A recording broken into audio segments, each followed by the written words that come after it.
Saludamos a Caroline Ávila.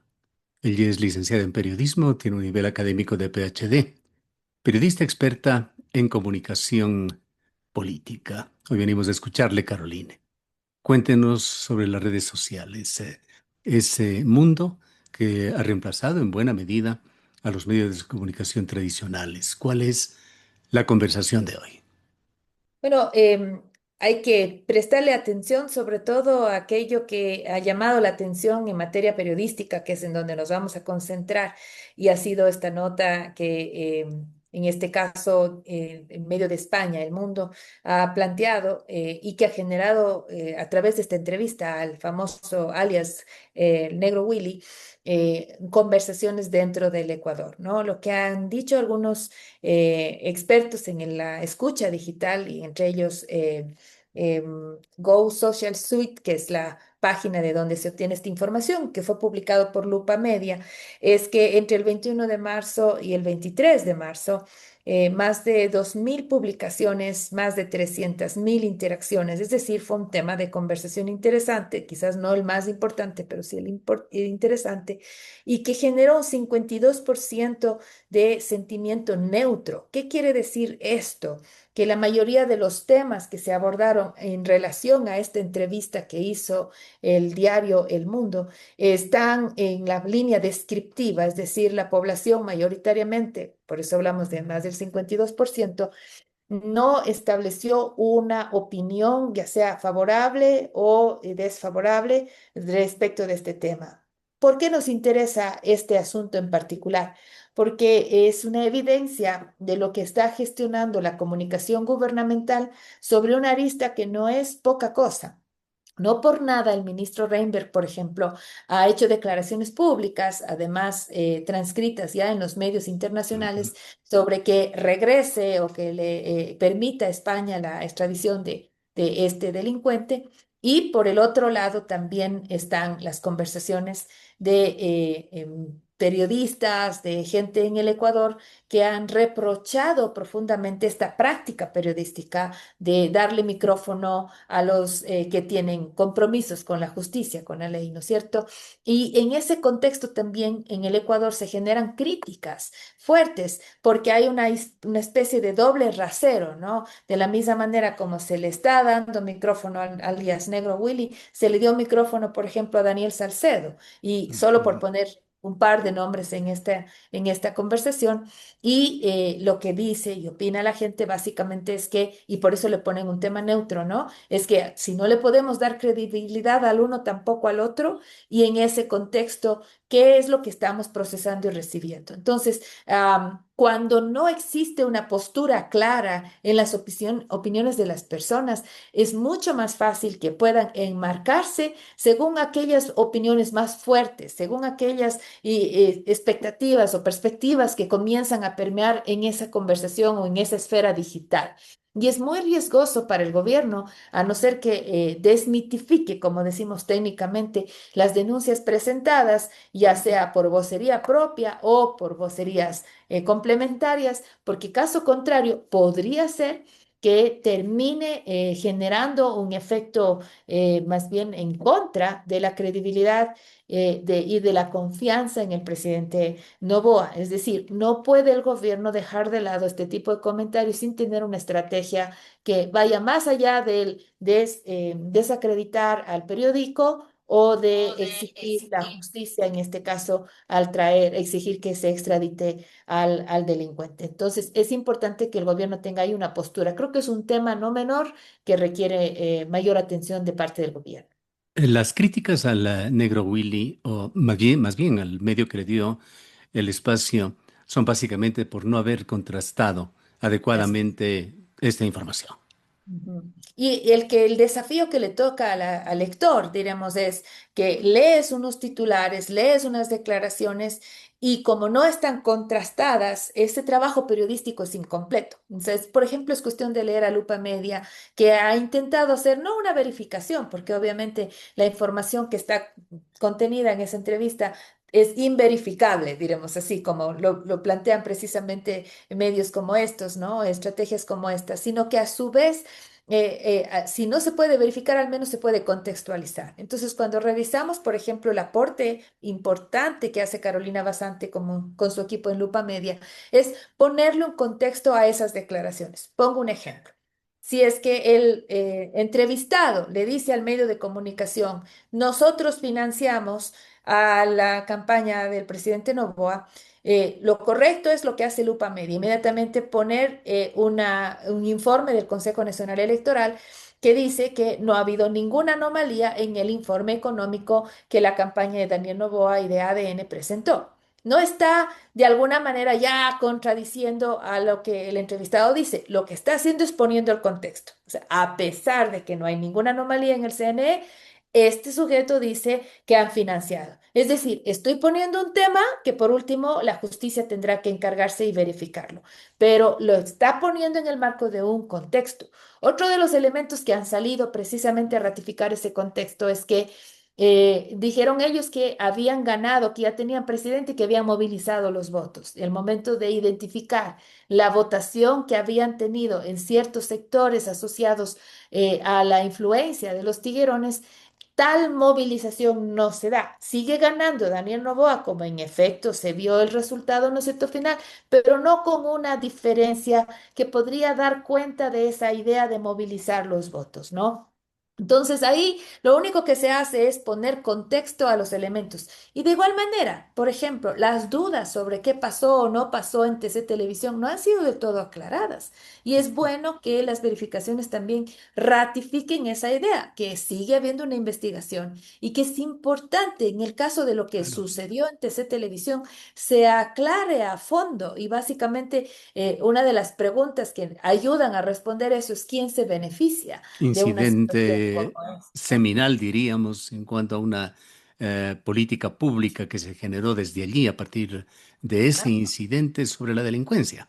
A partir de allí, el proyecto Fénix, de alguna manera anunciado, con la mayor participación de Fuerzas Armadas en las calles, con las consecuencias que este rato estamos viviendo, que son más de 50, al menos así dicen organismos como Human Rights Watch, de desaparecidos, sin tener todavía claridad sobre sus paraderos, con el caso que vimos de los cuatro niños de las Malvinas, pero adicional a eso en materia económica, Gustavo, gracias a esos temores, a ese efecto shock, diremos así, que generó en la población el incidente en TC Televisión, se aceptaron sin mayores dificultades los 3 puntos adicionales al IVA, justamente con la intención de financiar los esfuerzos en materia de seguridad, esfuerzos que a día de hoy, ya habiendo transcurrido un par de años, todavía sigue siendo un conflicto no menor y, por supuesto de mucha Claro. preocupación para el gobierno.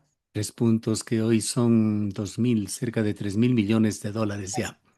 Usted Así muy es. bien señalaba sobre este tema, esa conversación en las redes que están a la espera, quizá de una respuesta del gobierno, pero en el gobierno, después de Carolina Jaramillo, ¿quién responde esa política como gobierno? Es más bien callar, ignorar los temas, dejar que se desvanezcan. Entonces, queda a la espera lo que usted también sugiere, que les den diciendo, medios, Televisión. redes, quiénes son los portavoces. En este momento han cambiado una estrategia de una suerte, yo lo llamo esto como una suerte de ecualizador, ¿no? Y cuando le escucho, por ejemplo, a Santiago Basabe decir que las voces críticas se están siliciando, no puedo sino coincidir con él. ¿Qué es lo que ha hecho el gobierno? Ha tratado de incidir en las salas de redacción por diferentes maneras, pero aquí me refiero a las salas de redacción privadas, a diferencia de lo que veíamos, por ejemplo, en otras administraciones en donde lo público versus lo privado era como que se quedaba en evidencia. Esta vez lo público ha estado tan desacreditado que ya no incide en la conversación, los medios públicos me refiero. Pero cuando hablamos de medios privados sí hay una incidencia. Entonces, ¿por dónde va la capacidad de incidir? Primero, montando sus propios medios, ¿no? A partir de financiarlos, de poner por ahí terceros nombres, ¿no es cierto? Como para disimular un poco, pero es evidente que se han creado plataformas plataformas que tienen fondos públicos, incluso que están transparentados así, y que es cuestión de hacer un estudio, se llama este estudio el análisis de contenido, para identificar los encuadres noticiosos. Me refiero a plataformas como Altavoz, a plataformas como La Data. Yo ni siquiera podría atreverme a llamarles medios de comunicación porque no lo son, pero que sí generan un ruido enorme y no son los únicos, ¿no? Hay varios plataformas hoy en día que se han encargado de hacer una suerte de curaduría, o sea, no es que hacen reporteo, simplemente publican, reciben fondos publicitarios para esos fines y comparten a una enorme cantidad de seguidores que tienen. Entonces, esa es una muy interesante estrategia de gestión de la conversación a partir de este tipo de espacios. Otra de las estrategias que han planteado es bajar el volumen de las voces críticas. Y hay que decirlo, el hecho de que periodistas que anteriormente en el Ecuador hacían base, ¿no es cierto?, con fuerte crítica, pues ya no están acá por las razones que sean, y así sea que estén insistiendo en sus canales de YouTube y demás desde fuera, ya no es lo mismo si es que como si estuvieran dentro del país. Otra de las cosas que se ven en ese sentido es, por ejemplo, portales digitales noticiosos que eran críticos al gobierno ya no lo son o ya no están más en audiencia. Un ejemplo de esto es Radio La Calle o el mismo medio La Posta, que tenía una agenda crítica al gobierno hasta cierto punto, ¿no? De contestación al poder, como se espera en el ejercicio periodístico, y que hoy ya no va más en ese sentido.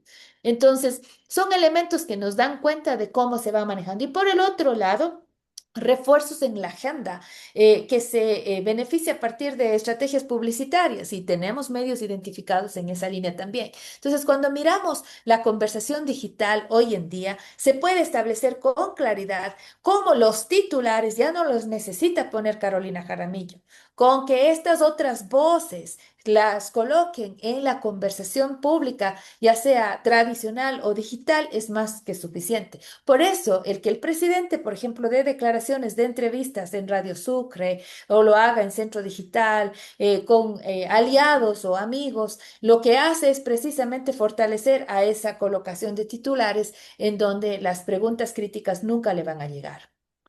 Diríamos, Caroline, tratando de interpretar su visión, que el ecosistema de comunicación en Ecuador ha cambiado, atraviesa por una metamorfosis, y diría bastante radical, marcada, hablando de medios tradicionales, por algunos medios afines, por la asfixia de otros medios tradicionales y a una hegemonía digital.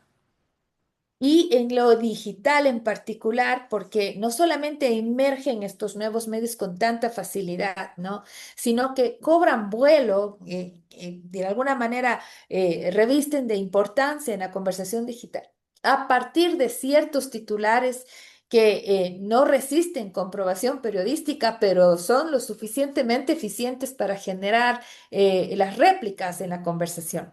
Y es muy penoso ese tipo de ejercicios que lamentablemente se están viendo, no solo en el Ecuador, obviamente, y que son un fenómeno que se asocia con la práctica de la conversación digital, ¿no? Ahora, ¿por dónde podría el ciudadano protegerse de alguna manera de este tipo de prácticas? Es por la credibilidad, ¿no?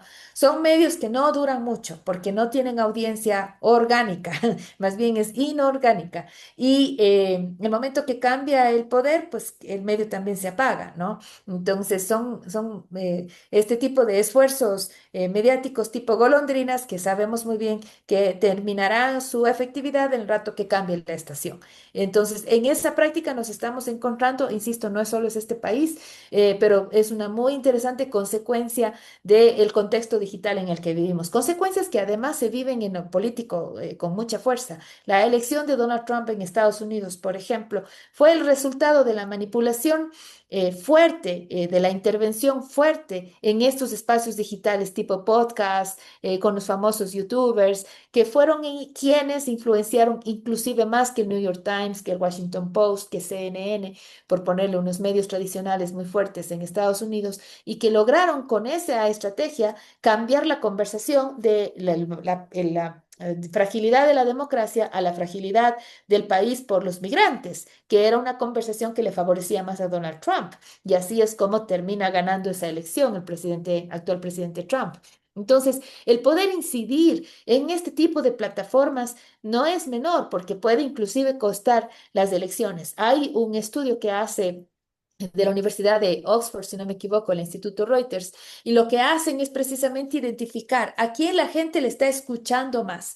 Y hoy en día los periodistas consolidados están compitiendo taco a taco, diríamos así, hombro con hombro, con los famosos influencers, con los famosos podcasters que sin mayor incidencia en términos de contrastación periodística, sí son fuertes generadores de opinión pública. Y ahí es en donde este momento la gente está acudiendo a recibir información, a tratar de entender los fenómenos y básicamente el gobierno y en el Ecuador están también comprendiendo, diremos, estas nuevas dinámicas en el ecosistema digital, pues inciden en esa línea. Hay una última práctica que estábamos mirando desde la comunicación gubernamental que nos estaba llamando la atención y es el entrar en los comentarios que los medios de comunicación consolidados, aquellos que tienen fuerte cantidad de audiencia y de presencia digital, pues genera, ¿no? Entonces sale una noticia en un medio tradicional, digamos, del Universo, digamos,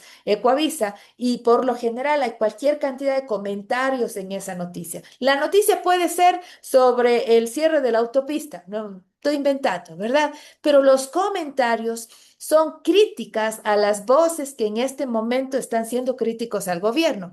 No tienen ninguna relación con la noticia en general, pero sí tienen incidencia en una conversación que el gobierno quiere insertar, motivar, ¿no es cierto?, manipular. Y eso hemos visto en general con cuentas que son troles, que no pertenecen a un contenido humano como tal. Esa práctica también incide en la conversación, no desde lo periodístico, más bien es claramente una manipulación de comunicación política, pero que hoy se presta gracias al uso de estos canales digitales y que vemos con frecuencia cuando hay ataques, por ejemplo, los ataques a Aquiles Álvarez, se vio eso, los ataques a Daniel, a Cristian Zamora, también se vio eso, incluso se pudo contabilizar el número de cuentas troles que estaban haciendo este tipo de prácticas. Vayamos un poquito compenetrándonos en la prensa tradicional, en los diarios, los periódicos que sobreviven dificultosamente. Quito con el declive sin reemplazo hasta el momento de políticos conspicuos, visibles, influyentes, aparentemente se llevó también con ellos a los medios de comunicación de peso. Quedó, sin embargo, Guayaquil con dos importantes diarios, Expreso y El Universo. Pero algo está pasando allí. Y quisiéramos hablar un poquito sobre Granasa y Diario El Universo. Hay que entender el fenómeno de la industria mediática en contextos digitales, ¿no? Diario El Comercio lo intentó, de hecho era de los que mejor manejaba el contenido digital en su momento, pero evidentemente son tiempos difíciles para la industria medial, ¿no? Y los grandes conglomerados pueden encontrar dificultades como los que supimos que enfrentó Diario El Comercio, ¿no? Ahora se mantiene más en la línea digital, pero como decía Saudia Leboyer, una excelente académica de la Universidad Andina, envidiándonos en Cuenca a los cuencanos y a su diario Mercurio, decía, hemos perdido los quiteños el espacio de encuentro que representaba el periódico, ¿no? Porque un periódico sobre la mesa, un periódico impreso, ¿no? Generaba involucramiento, generaba conversación, por último, un cafecito para abrir las páginas del periódico y compartir la experiencia de encontrarse con una portada, con un contenido. Por último, voy a ver los muertos, decíamos. Recordemos cómo era. Esa práctica en Quito ya no la tienen. En Guayaquil todavía la tienen, pero además con una preocupación que no es menor porque Diario El Universo se vendió. Al venderse, la familia Pérez pierde la posibilidad de cuidar algo que es sumamente importante, la reputación. Mucho del trabajo periodístico, mucho se debe al prestigio. El periodista no se vende a un gobierno o a un comercio porque su reputación es mucho más importante que cualquier dinero en el mundo. La familia Pérez, las familias consolidadas que han hecho periodismo ya por segunda, tercera generación, entienden este fenómeno del prestigio, de la reputación y no lo transan.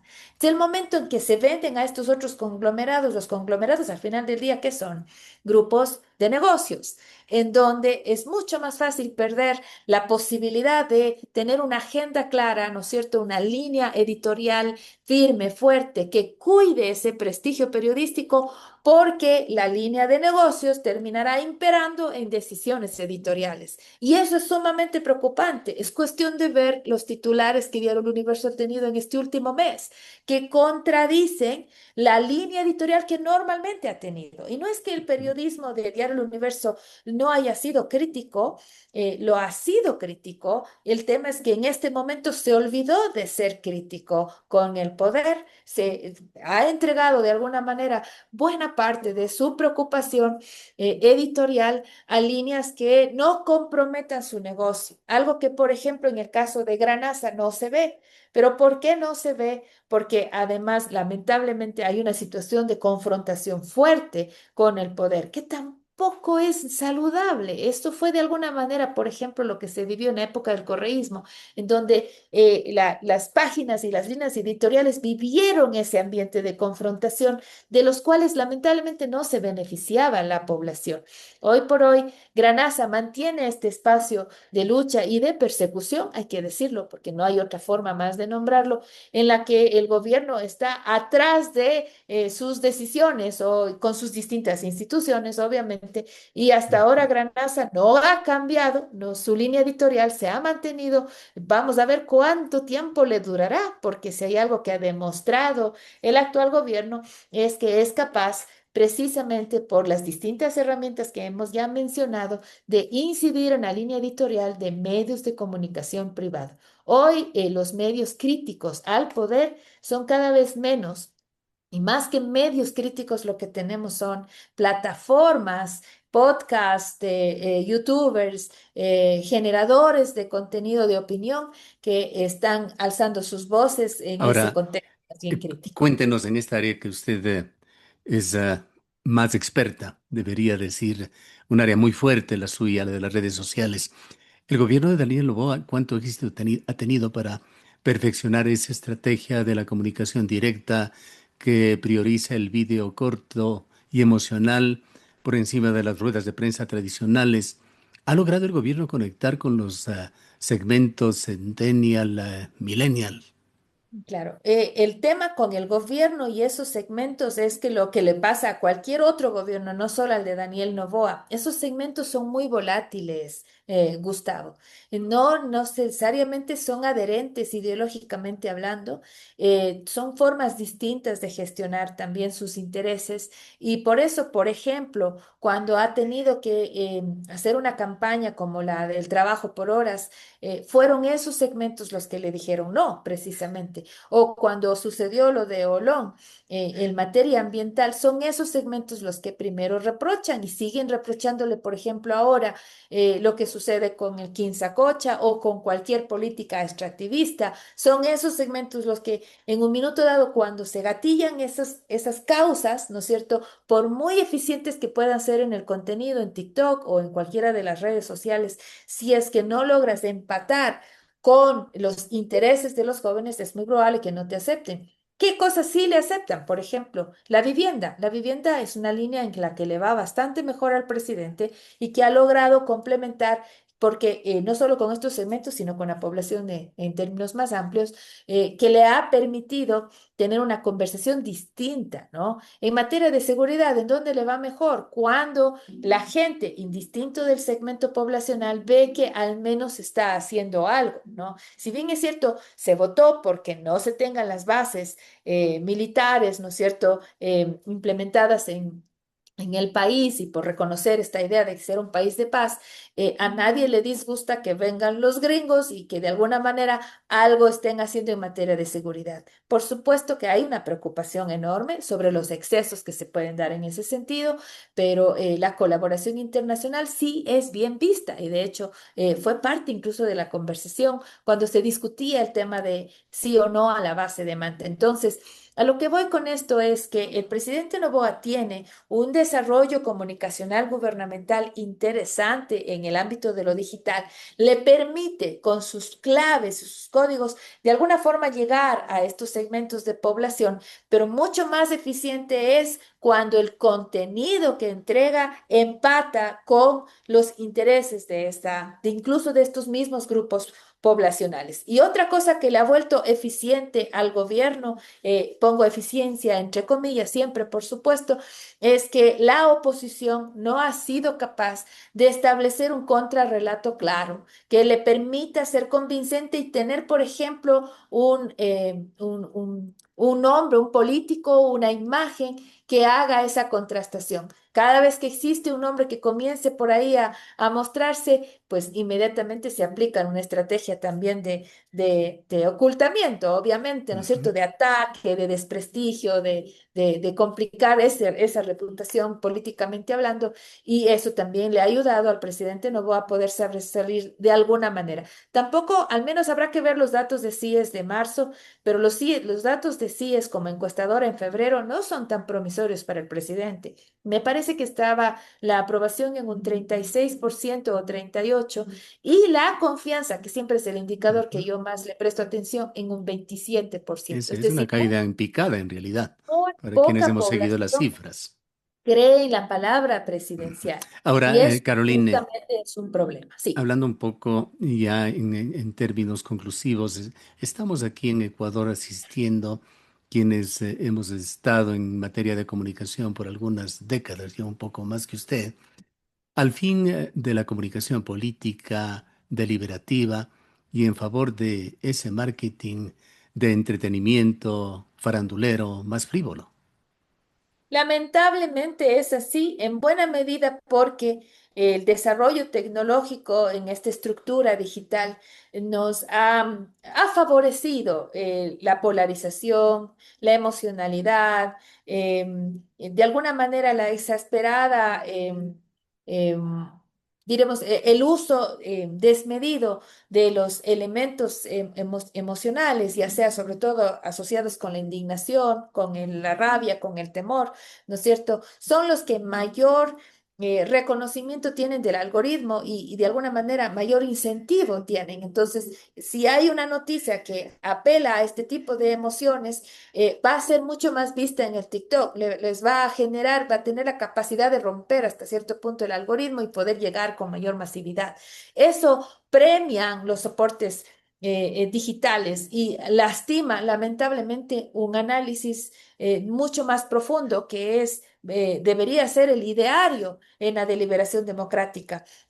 Murió hace unas semanas atrás Hugo Habermas, y él era uno de los filósofos que principalmente promovía esta idea que por supuesto entre sus críticos decían es que es imposible de llevarla a cabo, pero funcionaba muy bien incluso como utopía, ¿no? Incluso como un espacio para poder caminar, que era la democracia deliberativa o la misma acción comunicativa. Básicamente lo que planteaba es que las personas pueden ser racionales el momento de hablar sobre aquellos elementos que en política pública deberían interesar y poder ser capaces de sostener una conversación racional con la diversidad de opiniones, críticas y voces. Ese escenario en el contexto de lo digital es mucho más difícil, precisamente porque se premia la inmediatez, se premia el titular escandaloso, se premian los videos que de alguna manera en tan solo 3 4 segundos logran captar la atención, pero gracias a la exasperación en las Bien, sensibilidades de las culminemos emociones. con una cuña de doble filo, Caroline. En Cuenca siguen publicándose encuestas de las cuales se alimenta la Asociación Ecuatoriana de Radio, entre otras, que señalan que un 38% de los cuencanos se informan a través de la radio. No sabemos exactamente a qué segmentos se refieren, aunque viene la estadística con sus justificaciones en cuanto a quienes encuestaron. Pero quisiera preguntarle, para terminar este interesante diálogo, ¿cómo está afectando la situación general a lo que podríamos llamar la dieta informativa del ciudadano común? Hablemos de nuestra ciudad. ¿Distingue todavía entre publicidad, propaganda y periodismo? Siempre ha sido esa una gran dificultad, ¿no? Porque además la práctica periodística no ayuda a que la población pueda hacer esas distinciones, ¿no? Pero a nivel internacional, cuando se hacen este tipo de estudios, también se evidencia un crecimiento de una necesidad en la población y es la necesidad de comprender. Si anteriormente, me refiero a los años 70, 80, la necesidad era simplemente de conocer, es decir, de saber cuáles son los temas, cuáles son las noticias y nada más. Hoy esta idea de cuáles son las noticias se resuelve con una mirada en X y listo, o en Instagram y ya está, ya sabes cuáles son los temas. Ahora lo que la gente quiere es comprender esos temas, que alguien explique, ponga unas posturas, incluso la población podría identificar, estar a favor o en contra de esas posturas. O mejor todavía, el algoritmo en YouTube me permite poner solo los periodistas o los podcasters que tienen las posturas con las que yo mejor me alineo. Entonces, estos sesgos de recepción, de una suerte de selectividad ideológica, se vuelve mucho más fácil cuando estamos consumiendo información desde los escenarios digitales. Eso ha hecho, por ejemplo, que los medios más tradicionales cambien hasta cierto punto sus contenidos para no solamente poner los titulares, ¿no? Que por supuesto son importantes, sino además darles una lectura, unos atributos de explicación que están cada vez siendo más apetecidos por la población que, insisto, con tan solo pegar una revisada en su feed ya se puede tener una idea de qué noticias son las más importantes y que ahora busca comprenderlas mejor. Entonces, ¿cuál es el desafío para la industria mediática? En primer lugar, entender la convergencia medial, es decir, ya una radio no se puede quedar solamente como radio, debe interpretar los espacios de convergencia y tratar de operar sobre ellos. Luego, también entender la dinámica digital como un excelente acarreador de audiencia a los espacios más formales y tradicionales. Y finalmente, ofrecer espacios combinados en donde además de la noticia se entregan las explicaciones, pero a partir de los expertos, ¿no? Alguna vez entrevistaban la gente de RTV en España y decía, este productor, nosotros como periodistas entregamos los datos, pero son los analistas los que nos permiten comprenderlos, ¿no? Entonces, en el espacio de análisis que hoy en día lo digital permite, hay contenido que comienza a tener seguidores, que comienza a tener una audiencia y que ha de alguna manera modificado las parrillas de los medios más tradicionales. Sí, la gente todavía dificulta en entender si es que lo uno es solo noticia, el otro es solo opinión, pero lo que sí entiende con claridad es que así como le cuentan los titulares, también necesita que le expliquen hasta cierto punto cómo comprenderlos. Muchísimas gracias por A sus este órdenes, Gustavo. valioso y muy interesante encuentro, Caroline. Gracias a usted por la invitación. Un gusto. Caroline Ávila es PhD, experta en comunicación política. De hecho, es una de las voces académicas y analíticas más respetadas en Ecuador en el ámbito de la comunicación política y de gobierno.